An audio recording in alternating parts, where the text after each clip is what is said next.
അല്ല നടന്ന് ഡീറ്റെയിൽ ആയി തന്നെ എഴുതിക്കോ. ആ വക്കീൽ രക്ഷപ്പെടാൻ ഒരു പഴുതും കൊടുക്കരുത്.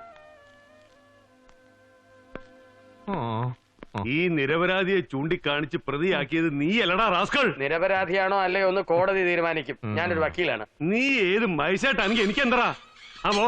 Thank you. നീ എങ്ങട്ടാടാ? നീ പോ. എന്നാ പരിപാടിയാ സാറേ കാണിച്ചത്? എനിക്ക് കിട്ടിയതിന്റെ ഒരു പാതിയെങ്കിലാണ്ട് അവന് കൊടുക്കണേ. കറക്റ്റ്. ഹാപ്പി? ഹാപ്പിയാ. ഒന്നുമില്ലെങ്കിൽ ഇനി മുതൽ എന്റെ സ്വഭാവം മാറ്റാ, അല്ലെങ്കിൽ രൂപം മാറ്റാ. നീ കാരണം ഇനി എന്റെ ഭാവി അളിയൻ എന്തെങ്കിലും പ്രശ്നങ്ങൾ ഉണ്ടായാൽ ഇടിച്ചു കൂമ്പ് കലക്കും ഞാൻ. ഇനി എന്നാ കലക്കാനാ? ഇതോടോ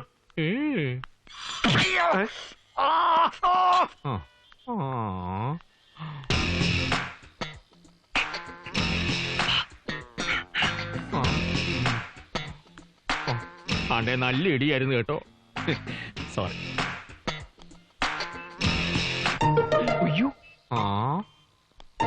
ഹലോ. അനുപമ.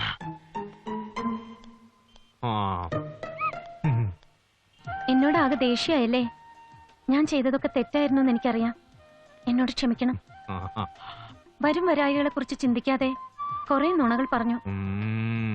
അതൊക്കെ ഒരിക്കലും കാണാത്ത ചന്ദ്രസേനെ ബാധിക്കൂന്ന് ഞാൻ സ്വപ്നത്തിൽ പോലും കരുതിയില്ല. നിങ്ങളുടെ മനസ്സ് വളരെ വലുതാ. അതാ എന്നെ അവരുടെ പിടിയിൽ നിന്ന് രക്ഷിക്കാനുള്ള സന്മനസ്സുണ്ടായത്. എന്നെ ഹരാസ് ചെയ്യുമ്പോഴൊക്കെ എനിക്ക് നിങ്ങളോട് വെറുപ്പും ദേഷ്യമായിരുന്നു. ഇപ്പോ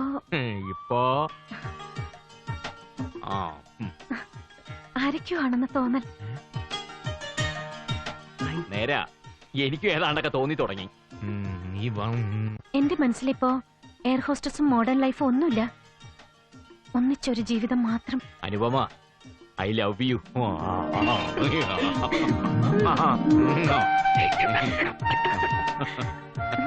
ഞാൻ പോണു.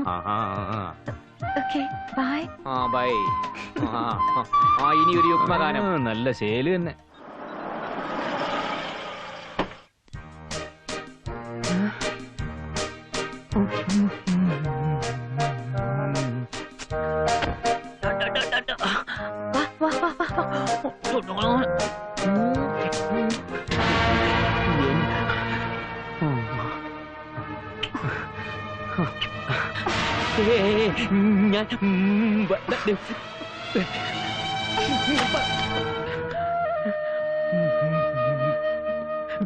വിജി, ഞാൻ ഒന്ന് പറഞ്ഞോട്ടെ?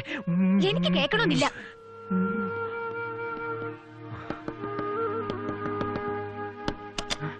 എന്താ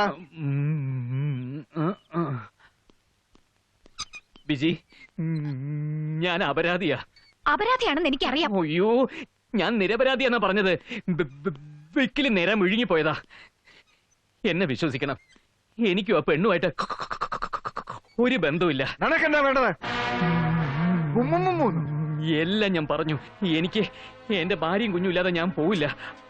അവരില്ലാതെ എനിക്ക് ജീവിക്കാൻ കഴിയില്ല. മറ്റൊരുത്തേയും കൊണ്ട് പുന്നാരിച്ച് നടക്കുമ്പോൾ നിനക്ക് ഓർമ്മയുണ്ടായിരുന്നടാ ഈ ഭാര്യയും കുഞ്ഞിനെയും കുറിച്ച്? അച്ഛൻ ഇയാളുടെ കൂടുതൽ സംസാരിക്കാൻ നിൽക്കാണ്ട് വക്കീലിനെ കണ്ട് ഡൈവേഴ്സ് പേപ്പേഴ്സ് ഫോർവേഡ് ചെയ്യൂ. പോടാ വെളിയിലെ. അച്ഛാ, പോകാനാ പറഞ്ഞത്? എന്റെ നിന്നോടാ പോകാൻ പറഞ്ഞത്. കാശ് കൊടുത്ത നിന്നേക്കാൾ നല്ലൊരു ബന്ധത്തിന്റെ മോക്കുണ്ടാക്കാൻ എനിക്ക് കഴിയും.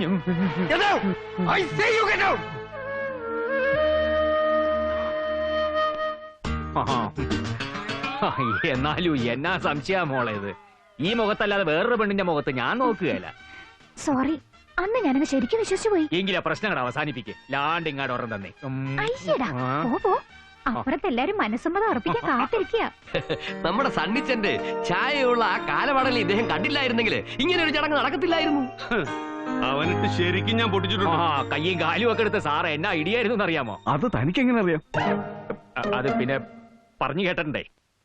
എന്തൊക്കെയായാലും ചേരേണ്ടവർ തമ്മിലേ ചേരൂന്ന് ഇപ്പൊ മനസ്സിലായില്ലേ? അപ്പോ വരുന്ന ഞായറാഴ്ച മനസ്സമ്മതം നടത്താം. 10-ാം തീയതി കല്യാണം. ഞങ്ങള് റെഡി. ആ തെമ്മാടി ചന്ദ്രസേനം കാരണ തന്റെ ലൈഫ് ക്ലിയർ ആയത്. ഹലോ, പറഞ്ഞ് നാവെടുത്തേ ഉള്ളൂ. ആരാ? ചന്ദ്രസേന, ചന്ദ്രസേവിയർ ഫ്രണ്ടാ. കാറ്റും കോളും ഒക്കെ പോയടാവേ. എന്റെ മനസ്സമ്മതം ഫിക്സ് ചെയ്തോണ്ടിരിക്കുക. വാവ്, കൺഗ്രാജുലേഷൻസ്. പിന്നെ എന്നോട് മേനോമടത്തിലേക്ക് ചെല്ലാൻ പറഞ്ഞിരിക്കുക അനുപമയുടെ കാര്യത്തിന്. അപ്പൊ തിരിച്ചു ഒരു കൺഗ്രാചുലേഷൻസ് ഉണ്ട് കേട്ടോ. വിട്ടുകളയണ്ട. പക്ഷെ ഞാൻ പോണത് കല്യാണം ആലോചിക്കാനൊന്നുമല്ലല്ലോ. ചെയ്ത ദ്രോഹത്തിന് അവൾക്കിട്ടൊരു കൊട്ടു കൊടുത്തില്ലേ, പിന്നെ ഞാൻ ഈ മീശയും പിരിച്ചു കിടന്നിട്ട് എന്താണ് കാര്യം?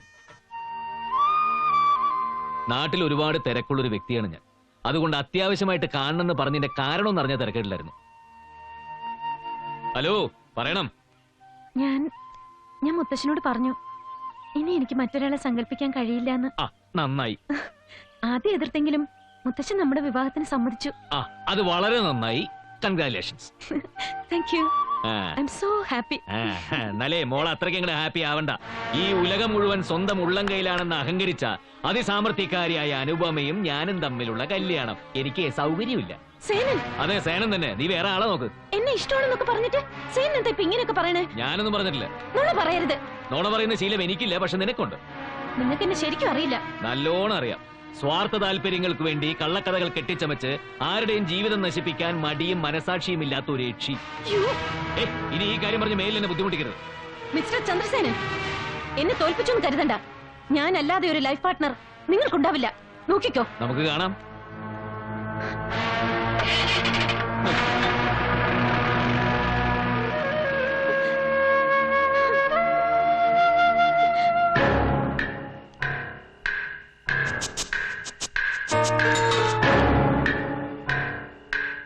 ആ പൂതിങ്ങ മനസ്സിൽ വെച്ചേക്ക് മോളെ. നിന്നെ ഞാൻ കല്യാണം കഴിക്കുന്ന പ്രശ്നമേ ഇല്ല.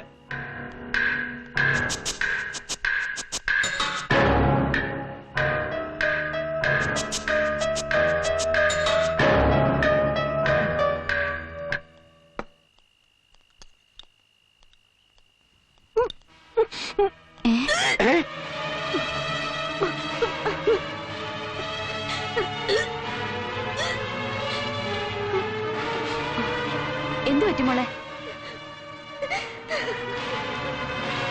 ഏയ്, പേടിക്കാനൊന്നുമില്ല. പട്ടി പുല്ല് നിന്നാലും ഇതുപോലൊക്കെ ഉണ്ടാവും. ആയുർവേദത്തിൽ ഒരു ഒറ്റമൂലിയുണ്ട്. ദശമൂലാരിഷ്ടവും ജീരകാരിഷ്ടവും കൂടെ മിക്സ് ചെയ്ത് ഇങ്ങനെ. മിക്സ് ചെയ്യണ്ട.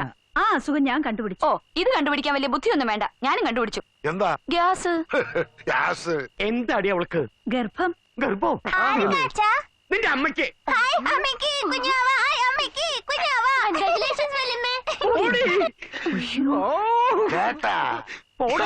എക്സ്റേ എടുത്തിരുന്നെങ്കിൽ ആണാണോ പെണ്ണാണോ എന്നറിയായിരുന്നു.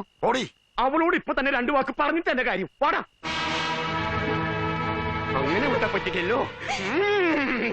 എടി ഒരുമ്പിട്ടോളെ, നീ കുടുംബത്തിന്റെ മാനം കളഞ്ഞല്ലോടി. നീ ഞങ്ങളെ കൊലയ്ക്ക് കൊടുത്തില്ലേ? നിന്ന് മോങ്ങാതെ ആളാരാണെന്ന് പറ. അതവള് പറഞ്ഞല്ലേ, ആ ചന്ദ്രസേനൻ. അല്ലാതാരാ? ഇട്ടുമൂടാൻ സ്വത്തുണ്ടായിട്ട് എന്താ കാര്യം? അഭിമാനം പോയില്ലേ? സ്വത്തും പണവും ഒന്നും എനിക്ക് വേണ്ട. അതൊക്കെ നിങ്ങൾ പങ്കിട്ടെടുത്തോളൂ. എനിക്കൊരു ജീവിതം ഉണ്ടാക്കി തന്നാ മതി.